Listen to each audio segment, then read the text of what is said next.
Om Shanti 30 January 2025। परम सतगुरु शिव भगवान उवाच मिठे बच्चे एही पुराणा दुनिया रे किछि भी मूल्यवान नुहे। सेथिपाई तुममानंकु एही दुनिया सहित मन लगाइबार नाही। जदि बाबांको भूली जीव तेबे दंड भोग करिबाकू पड़िबो। आजिर प्रश्न, बाबांकर मुख्य निर्देश कौन? तार उल्लंघन काहींकी हेउछि? उत्तर, बाबा निर्देश देउछंती काहाठारु सेवा नियो नाही, काहींकिना तुमे निजे सेवक अट। किंतु देह अभिमान थिबा कारणरू पिलामाने बाबांकर एही निर्देशको उल्लंघन करुछंती। बाबा कहुछंती तुमे जदि एठारे सुख भोग करिवो तेबे सेठिकार सुख कम होइजिवो। केतेक संतान कहुछंती आमे स्वाधीन रहिबो, किंतु तुमे समस्ते बाबांको उपरे निर्भर करुछ। गीत दिल का सहारा टूट न जाए। ओम शांति। शिव भगवान उवाच निजर शालग्राम मानंक प्रति। शिव ओ शालग्राम को तो सबु मनुष्य जानिछंती, उभय निराकार अटंती। एबे कृष्ण भगवान उवाच तो कहि परिबो नाही, भगवान तो केवल जणे। तेबे शिव भगवान उवाच काहा प्रति? आत्मिक संतान मानंक प्रति। बाबा बुझाउछंती पिलामानंकर एबे केवल बाबांक सहित संपर्क रहिछि, काहींकिना पतित पावन ज्ञानर सागर स्वर्गर वर्षा शिव बाबा ही देइथान्ते। तेणु स्मरण मध्य तांकु ही करिबाकू हेबो। ब्रह्मा हेउछंती तांकर भाग्यशाली रथ। रथ द्वारा ही बाबा संपत्ति देउछंती। ब्रह्मा संपत्ति देउ नाहंती, से तो संपत्ति नेउछंती। तेणु पिलामानंकु निजकु आत्मा निश्चय करी बाबांकु मने पकाइबाकू पड़िबो। जदि रथर कौनसी असुविधा हैला अथवा कारणे अकारणे पिलामानंकु मुरली न मिलिला तेबे पिलामानंकर समस्त ध्यान शिव बाबांको आड़कू जाइथाए। से तो केबे रोगरे पड़िबे नाही। पिलामानंकु तो एतिकी ज्ञान मिलिछि जाहाकि सेमाने मध्य बुझाई पारिबे। प्रदर्शनी रे पिलामाने केते बुझाउछंती, ज्ञान तो पिलामानंक पाखरे अछि ना। प्रत्येकंक बुद्धि रे चित्रर ज्ञान भरी रहिछि। तेणु पिलामानंकु केबे अटकिबाकू पड़िबो नाही। धरिनिय पोस्ट आसीबा बंद होइजिबो, स्ट्राइक होइजिबो, तेबे पुणी कौन करिबो? ज्ञान तो पिलामानंक पाखरे अछि। बुझाइबाकू हेबो जे सत्य जुग थिला, एबे तो कलिजुग पुराणा दुनिया। गीतरे मध्य कहुछंती पुराणा दुनिया रे कौनसी कथार मूल्य नाही। गीतरे मध्य कहुछंती पुराणा दुनिया रे कौनसी कथार मूल्य नाही। तेणु एथिरे मन लगाइबा उचित नुहे, नचेत दंड मिलिबो। बाबांकु मने पकाइले दंड भोग कटिजिबो। एपरि न हेउ बाबांक ठारु जोग तुटिजिबो, पुणी दंड भोग करी पुराणा दुनिया को चलीजिबो। एपरि तो ढेर चली जाउछंती जेउ माने बाबांकु मने पकाउ नाहंती। पुराणा दुनिया रे मन लागिगला एही समय बहुत खराब अटे। जदि काहा सहित मन लगाइबो तेबे दंड बहुत मिलिबो। पिलामानंकर ज्ञान सुनिबा उचित। एबे भक्ति मार्गर गीता मध्य सुनिबा उचित नुहे। तुमे संगम जुगरे अछ। ज्ञानर सागर बाबांक द्वारा तुमको संगम जुगरे ही ज्ञान मिलुछि। दुनिया रे केही जानि नाहंती जे ज्ञानर सागर केवल जणे। से जेतेबेले ज्ञान देउछंती सेतेबेले मनुष्य मानंकर सद्गति हेउछि। सद्गति दाता जणे ही अटंती। तेणु तांक मतकू पालन करिबाकू हेबो। किंतु माया कहाकू भी छाड़ू नाही। देह अभिमान आसीबा द्वारा ही कौनसी ना कौनसी भूल होइथाए। केही आंशिक काम विकारर बशवर्ती होइथांती तो केही क्रोधर बशवर्ती होइथांती। मनरे बहुत तोफान आसीथाए। प्रेम करिबु, एपरि करिबु। तुमको काहार शरीर प्रति मन लगाइबा उचित नुहे। बाबा कहुछंती निजकु आत्मा मने कर तेबे शरीरर अभिमान रहिब नाही, नचेत बाबांकर आज्ञार उल्लंघन होई जाउछि। देह अहंकार द्वारा बहुत क्षति होइथाए। सेथिपाई देह सहित देहर संबंध को भूलिबाकू हेब। केवल बाबा ओ घर को मने पकाइबाकू पड़िब। आत्मा मानंकु बाबा बुझाउछंती, शरीर द्वारा काम करी मध्य मोते मने पकाओ, तेबे विकर्म भस्म होइजिब। रास्ता तो बहुत सहज। ब्रह्मा बाबा मध्य जानुछंती जे तुम द्वारा बहुत भूल हेउछे, किंतु एपरि न हेउ, भूल रे बांधी होइजिब। गोटिए थर भूल हेला, सेही भूल पुनर्बार करिबा उचित नुहे। निजर कान धरी भूल को स्वीकार करिबा उचित, जेपरि सेही भूल आउ केबे न हेउ, एभली पुरुषार्थ करिबा उचित। जदि बारंबार भूल हेउछि, तेबे बुझी जिबा दरकार आमर बहुत क्षति हेब। भूल करी करी तो एबे दुर्गति होइछि ना। केते बड़ सीढ़ीरु तळकू खसी खसी कौन होई जाइछ। आगरु तो एही ज्ञान नथिला। एबे पुरुषार्थर क्रम अनुसारे ज्ञान रे समस्ते प्रवीण होई गलेनी। एबे जेते दूर संभव अंतर्मुखी होई रहिबाकू हेब। मुखरे किछि कहिबा उचित नुहे। जेउमाने ज्ञान रे प्रवीण सेमाने केबे पुरुणा दुनिया रे मन लगाइबे नाही। तांकर बुद्धि रे रहिबो, आमे तो रावण राज्यर विनाश करिबाकू चाहुछु। यही शरीर मध्य पुरुणा रावण संप्रदायर। तेबे आमे रावण संप्रदाय को काहींकी मने पकाइबो। एकमात्र रामंकु मने पकाओ, सच्चा पिताव्रता हुआ। बाबा कहउछंती, सर्वदा मोते स्मरण करुथाओ, तेबे तुमर विकर्म विनाश होई जिब। तुम मानंकु पिताव्रता अर्थात भगवान व्रता हेबा दरकार। भक्त भगवानंकु ही मने पकाई थांती जे हे भगवान, आसी आमको सुख शांतिर वर्षा दिय। भक्ति मार्गरे तो भगवानंक उपरे आत्माहुति दे दे थांती, बलि चढ़ी थांती, किंतु एठारे बलि चढ़िबार कथा नाही। आमे तो जीवदशारु मरी जाइछु, अर्थात बलि चढ़ुछु। एहाकू कुहा जाउछि बंची थाउ थाउ बाबांकर हेबा, काहींकि ना तांकठारु वर्षा नेबाकू हेब। तेणु तांक मतरे चालिबाकू पड़िब। बंची थाउ थाउ बलि चढ़िबा, समर्पण हेबा वास्तवरे वर्तमानर कथा। भक्ति मार्गरे सेमाने पुणी केते जीवघात आदि करुछंती। एठारे जीवघातर कथा नाही। बाबा कहउछंती, निजकू आत्मा भाव, बाबांक सहित जोग लगाओ, देह अभिमानी हुओ नाही। उठिबा बसिबा समय रे मध्य बाबांकू मने पकाइबार पुरुषार्थ करिबाकू हेब। 100% पास तो केही होई नाहंती। अवस्था तळ उपर हेउछि, भूल होई जाउछि। जदि सेथि प्रति सावधानी न मिलिब, तेबे भूल को सुधारिब किपरि। माया काहाकू मध्य छाड़ू नाही। कहउछंती बाबा, आमे माया ठारू हारी जाउछु, पुरुषार्थ करुछु, किंतु जानी पारु नाहु कौन होई जाउछि। आम द्वारा एते बड़ भूल किपरि होई जाउछि जानुछु मध्य। या द्वारा ब्राह्मण परिवार रे आमर नाम बदनाम हेउछि। तथापि मध्य मायार एपरि आक्रमण हेउछि जाहाकि बुझी पारु नाही नाहु। देह अभिमान रे आसीबा द्वारा जेपरि अज्ञानी होई जाउछु। अज्ञानतार काम कले निंदा मध्य हुए, संपत्ति मध्य कम होई जाए। एहीपरि बहुत भूल करि थांती। माया एपरि जोर रे चापुड़ा लगाई दिए जे निजे तो हारी जाती, पुणी क्रोधरे आसी काहाकू चापुड़ा अथवा जोता आदि मारी दियंती, पुणी पश्चाताप मध्य करंती। बाबा कहउछंती, एबे तो बहुत मेहनत करिबाकू पड़िब। निजर क्षति करिबा सहित अन्य मानंकर मध्य क्षति करिछ, तेणु केते क्षति होई गला। राहुर ग्रहण लागी गला। वर्तमान बाबा कहउछंती, एही विकार गुड़िकू दान करि दियो, तेबे ग्रहण छाड़ी जिब। राहुर ग्रहण लागी गले पुणी छाड़िबा पाई समय लागि थाए। सीढ़ी चढ़ी पुणी ओह्लाइबाकू मुस्किल होई थाए। मनुष्य मानंकर मद्यपानर अभ्यास पड़ी गले ताकू पुणी छाड़िबा केते मुस्किल होई थाए। सबुठारु बड़ भूल हेला कला मुह करिबा अर्थात विकारग्रस्त हेबा।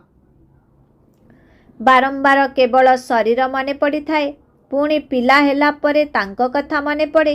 से पुणी अन्यमानंकु कौन ज्ञान देबे? तांको कथा केही मध्य शुणिबे नाही। आमे तो वर्तमान समस्तंकु भूलिबा पई चेष्टा करुछु एवं केवल जनकु मने पकाउछु, किंतु एथिप्रति बहुत ध्यान देबाकु पड़ी थाए। माया बहुत तीक्ष्ण अटे, सेथिपाई सारा दिन शिव बाबांकु मने पकाइबार मध्य ख्याल रहिबा उचित। एबे नाटक शेष हेबाकु जाउछि, आमकु घरकु जिबाकु हेबो, एही शरीर मध्य शेष होई जिवो। तेबे जेते बाबांकु स्मरण करिबो सेते देह अभिमान तुटी जिवो एवं काहा कथा मध्य मने पड़िबो नाही। एहा केते बड़ लक्ष्य। एकमात्र बाबांको बिना आउ काहा सहित मन लगाइबा उचित नुहे, नचेत से निश्चित स्मृति रे आसीबे एवं तुमर निश्चित क्षति हेबो। एहा बहुत उच्च लक्ष्य अटे। कहिबा तो बहुत सहज। लक्ष लक्ष आत्मांक मध्यरु केही जणे जणे आत्मा बाहरु छंती। केही केही वृत्ति मध्य नहीं थांती ना। जे भल भावरे परिश्रम करिबे निश्चित वृत्ति नेबे। साक्षी होई देखिबा को हेबो किपरि सेवा करुछि। अनेक संतान चाहुछंती शारीरिक सेवा को छाड़ी एथिरे लागि जिबु, किंतु बाबा परिस्थिति को मध्य देखुछंती ना। एका अछंती, कौनसी मित्र संबंधी नाहंती, तेबे कौनसी द्विधा नहीं। तथापि मध्य कहउछंती चाकरी मध्य कर एवं एही सेवा मध्य कर। चाकरी क्षेत्र रे मध्य अनेकंक सहित साक्षात होई थाए। तुम मानंकु ज्ञान तो बहुत मिलिछि। पिला मानंक द्वारा बाबा मध्य बहुत सेवा कराउछंती। काहार शरीर रे प्रवेश करी मध्य बाबा सेवा कराई थांती। सेवा तो करिबाकु ही हेबो। जहांक मुंडरे दायित्व थाए से किपरि सोई पारिबे। शिव बाबा जाग्रत ज्योति अटंती। बाबा कहउछंती मु तो राति दिन सेवा करुछि, शरीर थकी जाई थाए। तेबे पुणी आत्मा मध्य कौन करिबो? शरीर काम करू नाही। बाबा तो अथक अटंती ना। से हेउछंती जाग्रत ज्योति।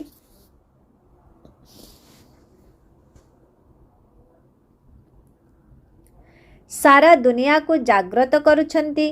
तांकर पाठ ही विचित्र अटे, जहाकु तुम पिलामानंक भितरे मध्य बहुत कम जानिछंती।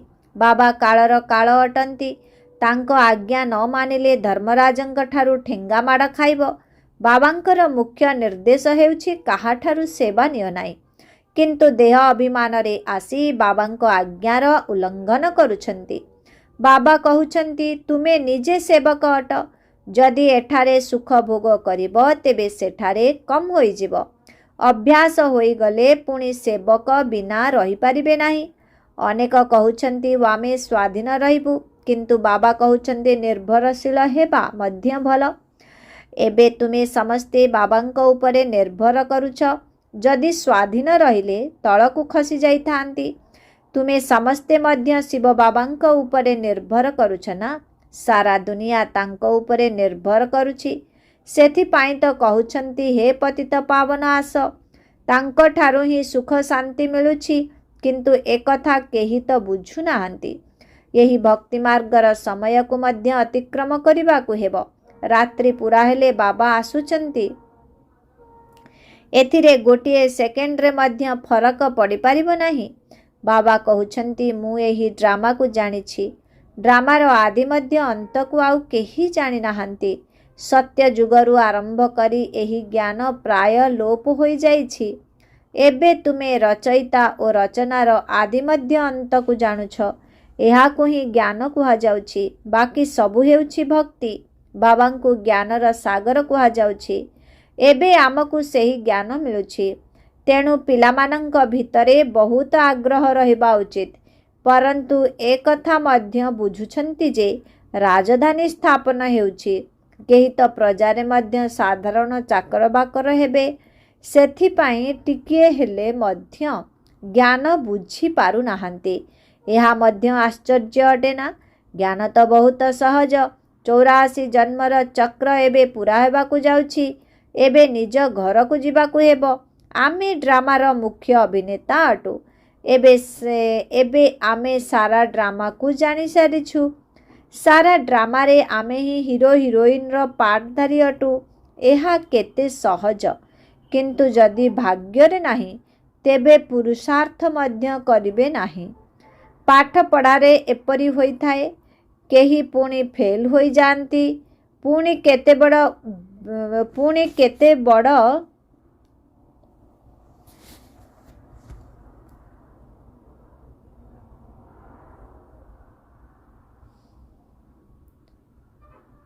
अच्छा बाबा कहउछंती केही पुणी फेल होई जाती, एहा केते बड़ विद्यालय अटे। राजधानी स्थापन हेबाकु जाउछि। एबे जिए जेते पढ़ी पारिबे, संतान माने जानी पारिबे जे आमे की पद पाइबु। केते ढेर संतान अछंती, समस्ते तो उत्तराधिकारी हेबे नाही। पवित्र रहिबा बहुत मुश्किल। बाबा केते सहज करी बुझाउछंती। एबे नाटक पूरा हेबाकु जाउछि। तेणु बाबांक स्मृति रे रही सतोप्रधान होई सतोप्रधान दुनियार मालिक हेबाकु पड़िबो। सेथिपाई जेते दूर संभव जोगयुक्त होई रहिबाकु हेबो। किंतु भाग्ୟରେ नथिले बाबांक बदलरे अन्य मानंकु मने पकाउछंती। अन्य सहित मन लगाइबा द्वारा पछरे पुणी बहुत कांदिबाकु मध्य पड़िथाए। बाबा कहउछंती एही पुराना दुनिया रे मन लगाओ नाही, ए सबु तो विनाश होई जिवो। ए कथा आउ केही जानी नाहंती। से माने भाबुछंती कलिजुग आहुरी बहुत समय चलिबो। अज्ञानता रूपी घोर निद्रा रे सोई रहिछंती। तुमर एही प्रदर्शनी प्रजा तैयारी करिबा पई विहंग मार्गर सेवार साधन अटे। तुमर एही प्रदर्शनी प्रजा तैयारी करिबा पई विहंग मार्गर सेवार साधन अटे। केही राजा राणी मध्य बाहरी पारंती। एपरी अनेक अछंती जे कि सेवा प्रति भल शौक रखी थांती। पुणी केही गरीब केही साहुकार मध्य अछंती। बाबा कहउछंती जेउ माने अन्य मानंकु निज सदृश करुछंती तार फायदा मध्य तांकु मिलुछि ना। अंध मानंकर लाठी हेबाकु पड़िबो। केवल एही कथा कहिबाकु हेबो जे बाबा एवं वर्षा को मने पकाओ। विनाश सम्मुखरे दंडायमान। जेतेबेले विनाशर समय निकटतर हेबार देखिबे तेबे तुमर कथा को सुनिबे। तुमर सेवा मध्य वृद्धि होई चलिबो। बुझिजिबे वास्तव रे एहा तो ठीक कथा। तुमे चित्कार तो करि चलिछ जे विनाश होई जिवो। तुमर प्रदर्शनी मेलार सेवा वृद्धि होई चलिबो। चेष्टा करिबा उचित जे कौनसी भल हल मिली जाऊ। अच्छा, चेष्टा करिबा उचित जे कौनसी भल हल मिली जाऊ। भड़ा देवा निमंते आमे तो प्रस्तुत अछु। कुह तुमर आहुरी सुनाम हेबो। एपरी अनेकंक पाखरे हल रहिछि। पुरुषार्थ करिले तुमको 3 पाद पृथ्वी मिली जिवो। से पर्यंत तुमे छोट छोट प्रदर्शनी कर। तुमे शिव जयंती पालन कले मध्य चारिआडे प्रचार हेबो। तुमे लेखुछ मध्य शिव जयंती छुट्टी दिन भावे निर्धार्य कर। वास्तव रे जनकर ही जन्मदिन पालन करिबा उचित। से ही पतित पावन अटंती। वास्तव रे एही त्रिमूर्ति स्टाम्प मध्य यथार्थ अटे। सत्यमेव जयते। वर्तमान हेउछि विजय प्राप्त करिवार समय। तेबे बुझाइबा व्यक्ति मध्य भल होइथिबा दरकार। सबु सेंटरर जो माने मुख्य सेमानंकु ध्यान देबाकु पड़िबो। तुमे निजर स्टाम्प मध्य तैयारी करि पारिबो। एहा हेउछि त्रिमूर्ति शिव जयंती। केवल शिव जयंती कहिले बुझी पारिबे नाही। एबे कार्य तो पिलामानंकु ही करिबाकु पड़िबो। अनेक आत्मा मानंकर कल्याण हेले केते आशीर्वाद मिलिबो। सेवार आशीर्वाद बहुत मिलिथाए। प्रदर्शनी द्वारा तुमे माने बहुत सेवा करि पारिबो। प्रजा तो तैयारी हेबे ना। बाबा देखुचंती क्यों पिलामानंकर सेवा प्रति ध्यान रहुछि। सेही माने ही बाबांकर हृदय रे स्थान पाई पारिबे। अच्छा, मिठे मिठे शिखिलदे संतान मानंक प्रति मात पिता बाप दादांकर मधुर स्नेह संपन्न शुभेच्छा एवं सुप्रभात। आत्मिक पितांकर आत्मिक संतान मानंकु नमस्ते। आत्मिक संतान मानंकर आत्मिक पितांकु ओम शांति। नमस्ते नमस्ते नमस्ते नमस्ते नमस्ते। शुक्रिया बाबा, शुक्रिया। ओम शांति। धारणा पाई मुख्य सार 1 नंबर जदि केतेबेले कौनसी भूल होईगला तेबे सेही समय रे निजर कान धरिबा उचित। द्वितीय थर जेपरी सेही भूल न हेउ। केबे हेले देहर अहंकार रे आसीबा उचित नुहे। ज्ञान रे प्रवीण अर्थात दक्ष होई अंतर्मुखी होई रहिबाकु हेबो। 2 नंबर सच्चा सच्चा पिताव्रता होई बंची थाउ थाउ बलि चढ़िबाकु हेबो अर्थात स्वाहा हेबाकु पड़िबो। काहा सहित मन लगाइबार नाही किंबा कौनसी प्रकारर बुद्धिहीन काम करिबार नाही। आजिर वरदान जुदाई अर्थात विच्छेद को सबुदिन पाई विदाय देउथिबा स्नेही स्वरूप हुआ। जहा स्नेही को पसंद अटे ताहा स्नेह करुथिबा आत्मा को मध्य पसंद हेबा दरकार। एहा हेउची स्नेहर स्वरूप। चालिबा बुलिबा खाइबा पीबा रहिबा सबुकिछि स्नेहींकर दिल पसंद हेबा दरकार। सेथिपाई जहा भी संकल्प बा कर्म करुछ प्रथमे विचार कर जे एहा स्नेही पितांकर दिल पसंद अटे त।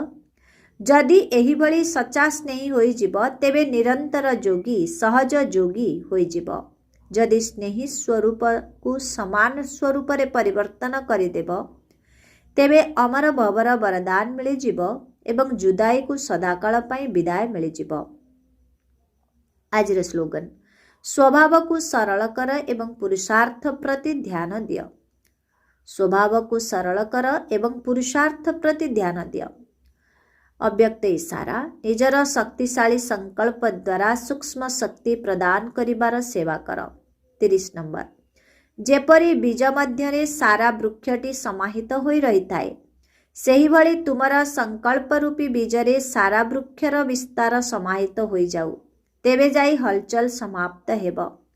जेपरी आजिकाली दुनिया रे राजनीतिर हलचल जिनिसपत्रर मूल्य हलचल मुद्रार मूल्य हलचल कर्मभोगर हलचल धर्म रे हलचल बढ़ी बढ़ी चली सेही हलचल रु निजकु बा समस्तंकु मुक्त करिबा पाई मन बुद्धि को एकाग्र करिबार अभ्यास करिबा सहित सकाश देबार सेवा करि चालो।